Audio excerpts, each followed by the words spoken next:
네, 안녕하세요. 모터래프 김상영 기자입니다. 저는 오늘 여러분들에게 시트로엥 C4 칵투스를 소개해 드리려고 합니다. 여기는 고수부지인데요. 정말 많은 차들이 주차되어 있지만 이 C4 칵투스처럼 독특하고 개성 있는 차는 찾아보기 힘든 것 같아요. 뭐 디자인이면 디자인, 색상, 뭐 이런 포인트들이 정말 이 차는 우리나라에 그동안 없었던 차인 것 같습니다.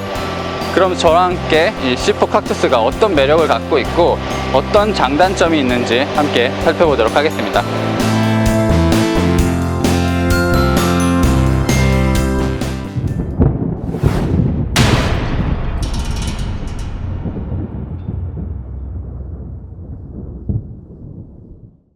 이 칵투스가 굉장히 독특한 인상을 갖게 하는데 아주 큰 역할을 하는 LED 주간 주행 등입니다.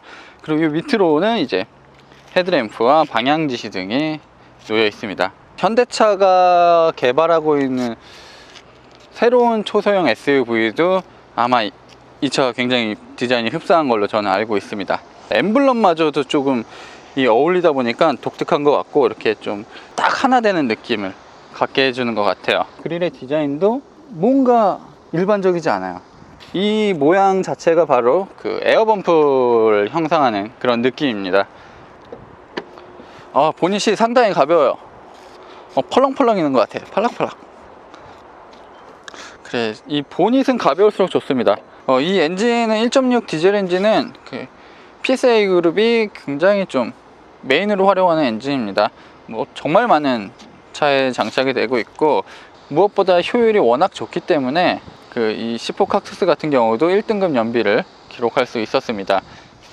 사실 알고 보면 이 시트로엔과 푸조의 디젤 엔진이 동급 모델, 동급 차종, 프리미엄 차종들보다 최대 토크가 높은 때가 종종 있어요. 종종 있는데 이 차 같은 경우도 정말 충분한 최대 토크를 발휘하고 있습니다. 이 에어범프 같은 경우는 세 가지 색을 선택을 할 수 있어요. 국내에서요. 그래서 지금 이 색은 약간 갈색 톤을 띠고 있습니다. 그러니까 막 때려도 돼요. 이렇게 니킥을 막 날려도 되고 때려도 되는데 문콕을 걱정하실 필요가 전혀 없습니다. 내가 다른 차를 문콕할 그럴 걱정도 거의 없습니다. 근데 이게 좀 쉽게 너덜너덜해지는 경향도 조금 있네요. 이걸 누가 이렇게 뜯어놓은 것 같아요, 일부러. 가장 안타까운 부분 중에 하나가 사이드미러가 수동입니다. 안타깝네요. 사실 우리나라에서 이 주차 공간이 비좁기 때문에 문콕도 문콕이지만 이 사이드미러가 자동으로 접히는 거, 그런 부분은 좀 아쉽고요. 네, 그리고 뒷창문이 이 정도로밖에 열리지 않습니다. 주먹도 안 들어갑니다. 이 정도 들어가는데 바람이 전혀 들어올 것 같진 않지만 어느 정도 좀 환기를 시켜주는 목적의 창문이 장착이 되어 있고, 누군가 이걸 열고 내렸을 때 그럼 앞좌석에서 이 유리를 닫을 방법이 없습니다. 결국엔 다시 내려서 이렇게 밀든가 하는 방법으로 창문을 닫아줘야 합니다. 주유구를 열게 되면 짠! 열쇠가 없으면 주유구를 열 수가 없습니다. 그래서 꼭 주유소에 가게 되면 시동을 끄고 키를 뺀 다음에 주유소 직원에게 열쇠를 건네서 마개를 열어야 되는 방식입니다. 이 방식도 예전에 좀 쓰는 차들이 종종 있었는데 요즘은 많이 자취를 감췄지만 여전히 이 칵투스는 이런 방식을 고집하고 있네요. 근데 이 휠이 가장 비싼 트림에 들어가는 휠입니다. 뭔가 스포티하거나 그런 느낌은 없지만 이 칵투스의 독특한 그런 느낌과는 잘 어울리는 디자인이고요. 생각보다 이렇게 브레이크 성능이 뒤처진다거나 페이드 현상이 자주 발생한다거나 그런 느낌은 좀 없었습니다. 급작스럽게 브레이크를 밟았을 때 뒤가 돈다거나 약간 좀 불안한 느낌도 거의 없었고요. 근데 어디까지나 제가 테스트한 건 일상적인 주행이었고요. 사실 급박한 상황에서 브레이크를 밟았을 때 어떻게 되는지는 제가 아직 테스트를 못했는데 그거는 잠시 후에 테스트를 해보도록 하겠습니다.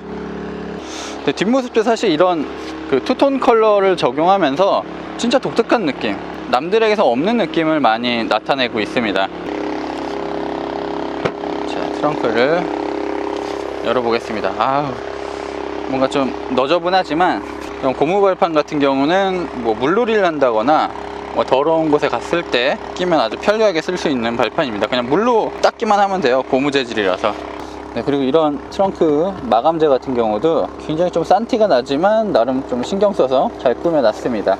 이 밑에 부분에는 스페어 타이어가 놓여 있고 시속 80km까지 최대 속도를 낼 수 있는 템포럴 타이어가 장착이 되어 있습니다.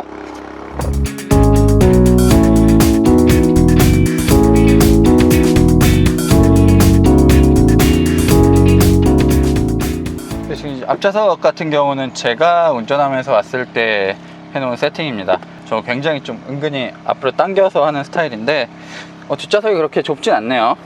이 루프라인을 조금 깎아놓고 이 유리의 면적을 좁혀놨어요. 그러다 보니까 결국에는 머리 공간이 조금 답답해지는 느낌도 있습니다.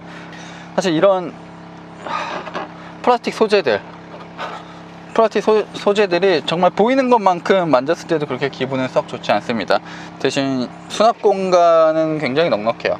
여기 뭐 페트병이 거의 2개는 들어갈 것 같은 공간이 있고, 이쪽 부분에도 이 상단에도 손잡이로 쓰이는 수납 공간이 또 마련이 되어 있습니다. 송풍구가 없다는 부분은 좀 아쉽고, 앞에 에어컨 시원한 공기가 뒤까지 와야 되거든요. 근데 이 차 같은 경우는 이 소파 시트의 면적이 넓다 보니까 앞에 에어컨이 이렇게까지 오지는 못할 것 같은 거예요. 그 파노라마 선루프가 적용이 되어 있지만 별도의 이 전동식 커튼은 없어요. 전동식 커튼이 없어서 이렇게 수동으로 이 가림막을 장착을 해야 됩니다. 왜 이걸 전동을 장착을 안 했는지는 조금 의문이 드네요. 네, 그리고 이제 뭐 간단한 손잡이 같은 경우도 없고 이제 옷걸이 정도만 있고, 여러 가지로 그 뒷좌석에서는 원가 절감을 좀 많이 느꼈습니다. 희생을 많이 느꼈어요. 디자인적인 요소 여러 가지 특징들을 담으려다 보니까 결국 소홀해지는 부분이 생겼고, 그 뒷좌석에서 가장 명확하게 조금 드러나는 것 같습니다. 근데 이 앞좌석 공간은 뒷좌석 공간에 비해 훨씬 세련된 느낌이 들고, 요즘 디자인 추세, 뭐 유행들이 있는데 가장 일반적인 부분은 뭐 이 스티어링 휠밖에 없어요. 이런 센터 모니터도 블록 튀어나와 있고, 이 부분도 굉장히 좀 입체적으로 톡 튀어나와 있어요. 도드라지게 나와 있고, 이런 계기판 같은 부분도 이제 디지털로 독특한 구조를 갖고 있습니다. 그리고 이 기어 노브가 아니라 기어 버튼이라고 해야겠죠. 이 기어 버튼 부분도 독특한 디자인이고, 그 위아래로 이제 수납 공간이 배치가 되어 있습니다. 많은 분들이 이제 이게 뭐냐, 이 기어 노브가 이렇게 생겼냐라고 말씀하시는데, 사이드 브레이크입니다. 너무 무거워요. 힘이 너무 많이 들어서 의문입니다. 사실 예전부터 이 디자인을 많이 쓰긴 썼는데 그닥 좋은 것 같진 않네요. 네, 그리고 이 문 손잡이 같은 경우도 사실 그 보기에도 굉장히 좋았지만 저는 일단 무엇보다 사용하기가 너무 편리하다고 느껴졌습니다. 그 기본적으로 다른 문 손잡이 같은 경우는 이렇게 속으로 밑쪽으로 이렇게 파여 있는 방식을 쓰고 있는데, 이건 완전히 끈이다 보니까 상당히 편리한 것 같아요. 특히 닫을 때요. 네, 전체적으로 이 직물로 쌓여져 있고, 이 천장 같은 경우도 이제 직물의 느낌을 많이 내고 있습니다. 좀 이런 부분도 좀 독특한 부분이고, 카시트를 좀 앞쪽에 실기 위한 뭔가 그런 시트로행의 노력들도 있어요. 그 뒷좌석은 워낙 불편하니까 앞쪽에 실어라 해서 그 보조석 에어백을 끄게 하는 안내 표시가 이제 B필러 밑에 쪽에 붙어 있고요. 그 잠금 스위치는 이제 별도의 구멍이 있습니다. 그걸 돌려주시면 에어백이 이제 터지지 않는 구조가 되는 거죠. 근데 저런 뭐 여러 가지 디자인 요소들이 있는데, 이런 문짝 인테리어의 디자인만 봐도 이제 스피커와 저 손잡이와 직물 팔걸이, 이 에어범프를 상징하는 여러 가지 그 디테일들이 뭔가 조화롭기도 하고 뭔가 다른 부분과의 일체감이 상당한 느낌입니다. 그래서 디자인적으로는 굉장히 많이 신경을 썼고, 그런 디테일들을 많이 잘 살린 차라는 느낌이 듭니다.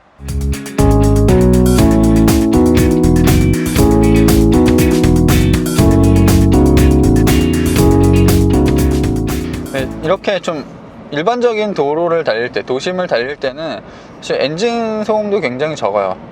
진동도 그렇게 크게 올라오지 않는 편이라서 뭔가 확실히 그 푸조 시트로행이 소형차에 대해서는 많은 노하우가 있다는 느낌이 듭니다. 사실 제가 그 요즘 소형 SUV를 많이 타보지만, 특히 그리고 디젤 엔진이 장착된 소형 SUV를 많이 타봤을 때 가장 좀 실망스러운 부분들이 그 소음이나 진동인데, 지금 칵투스 같은 경우는 엔진 이 회전도 굉장히 매끄럽고요, 소음도 잘 잡아내고 있는 것 같습니다. 또 노면 소음이나 뭐 이런 생각보다 그 풍절음도 굉장히 잘 잡아냈어요. 이 디자인이 많이 동글동글하다 보니까 좀 바람을 잘 타고 넘어가는 것 같습니다.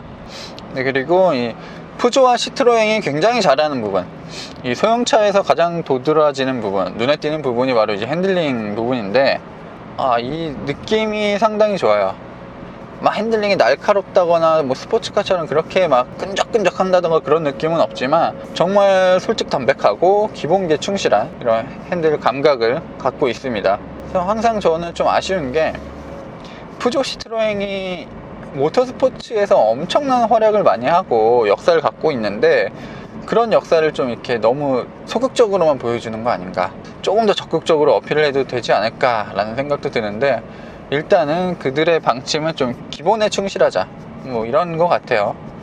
일단 스티어링의 그립감도 굉장히 좋고요, 이런 패들 시프트까지 마련이 되어 있습니다. 패들 시프트는 이제 고정식이에요. 스티어링에 따라서 이게 같이 움직이는 게 아니라 이게 딱 목에 고정이 되어 있는 방식입니다. 이거 가지고 상당히 좀 이게 좋다, 같이 움직이는 게 좋다 하시는 분들이 많지만, 제가 봤을 때는 아무래도 같이 움직이는 게 조금 더 낫지 않나 라는 생각이 듭니다.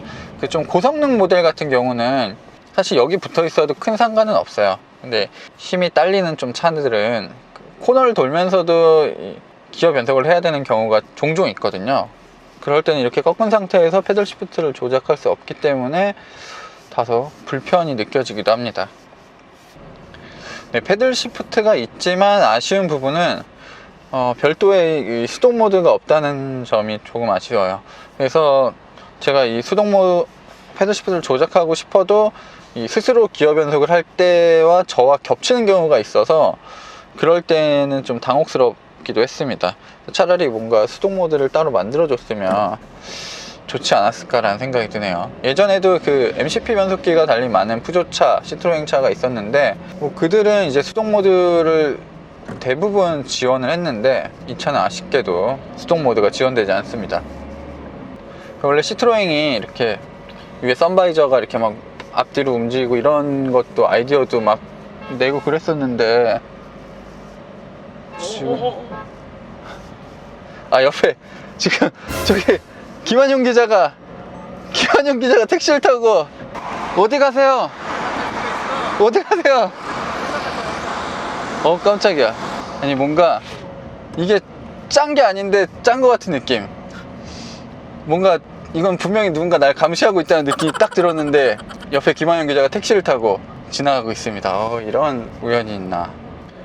지금 오토 스타트 앤 스톱도 굉장히 매끄럽고요, 반응도 상당히 빠릅니다. 심지어 아직 다 제가 멈추지도 않았는데 꺼질 때가 있어요. 그리고 또 잽싸게 다시 켜지고요. 푸조가 이 오토 스타트 앤 스톱을 굉장히 오랫동안 사용했고, 특히 푸조 시트로행이 발레오와 굉장히 돈독한 관계가 있기 때문에 오토 스타트 앤 스톱 시스템은 가장 선진화되어 있다고 말할 수 있을 것 같네요. 지금 굉장히 작은 엔진이 장착이 되어 있어요. 1.6L 디젤 엔진이 장착이 되어 있는데 100마력을 넘지 않습니다. 도심을 달릴 때는 전혀 문제가 없어요. 다만 좀 속도가 높아지는 구간, 고속도로나 고속도로에서 뭐 추월을 하기 위해서 조금 더 힘을 써야 할 때는 조금 답답한 느낌도 있었습니다. 하지만 일단은 시트로행이 굉장히 잘하는 부분이 이제 연비잖아요. 연비에 대해서는 뭐 왈가왈부할 게 없는 것 같습니다. 제가 노력하지 않아도 뭐 충분히 복합연비 수준의 이 트립을 확인할 수 있고요. 사실 마음먹기에 따라서 디젤은 그보다 훨씬 더 우수한 연비도 기록할 수 있습니다. 2박 3일 동안 시승을 하면서 아직 절반도 안 썼어요. 아마 일주일을 넘게 타도 기름을 다 못 쓸 것 같은 느낌이에요.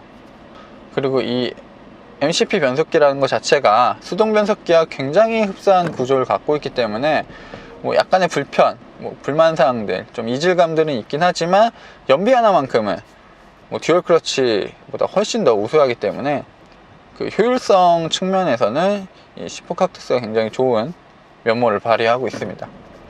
정말 이제 안타까운 부분, 이건 너무 쉽게 드러나는 부분이 있어요. 그 MCP 변속기가 다시 돌아왔습니다. 한국 소비자들이 이 변속기에 대해서 거부감이 많다, 그래서 좀 더 나은 이제 변속기를, 그러니까 일반적인 자동 변속기를 많이 탑재하기 시작했는데, 칵투스 같은 경우는 애초에 이런 뭐 아시아 시장을 고려하지 않았던 모델이기 때문에 수동 변속기 같은 이 변속기가 장착이 됐습니다. 그래서 느낌이 그냥 주행 느낌이 수동 같아요.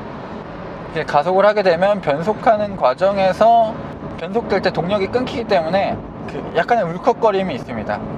이게 저만 느끼는 게 아니라 여기 타 있는 모든 승객들이 이 울컥거림을 느낄 정도로 이게 도드라지는 부분이기 때문에 사실 좀 국내 소비자들에게 좀 거부감을 불러일으킬 수도 있을 것 같아요.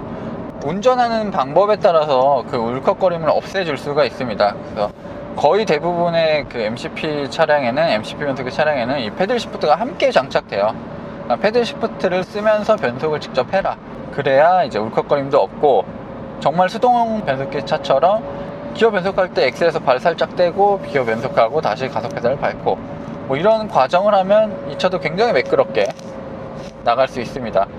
근데 다만 불편한 점은 지금 이 칵투스 같은 경우는 수동 모드도 없을 뿐더러 제가 엔진 회전수를 볼 수가 없어요.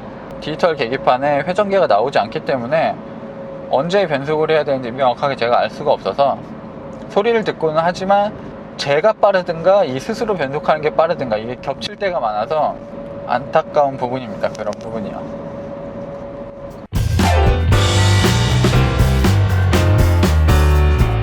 네, 지금까지 시트로엔 C4 칵투스를 만나보셨습니다. C4 칵투스는 장점이 워낙 확실한 것만큼 단점도 좀 많이 부각이 됐습니다. 사실 모든 것을 만족시킬 수는 없는 상황입니다. 뭐 가격대도 있고 여러 가지 포지션도 중요하기 때문에 시트로행이 할 수 있는 최선의 선택이었다고 이제 생각이 듭니다. 소형 SUV 치고는 굉장히 낮은 가격을 포진해 있고요. 뭐 연료 효율성이라든지 뭐 그런 주행 감각 면에서도 부족함은 크지 않았습니다. 다만 좀 국내 소비자들이 낯설어할 부분을 어떻게 소화를 시킬지, 그거는 조금 숙제일 것 같습니다. 지금까지 모터그래프 김상현 기자였습니다.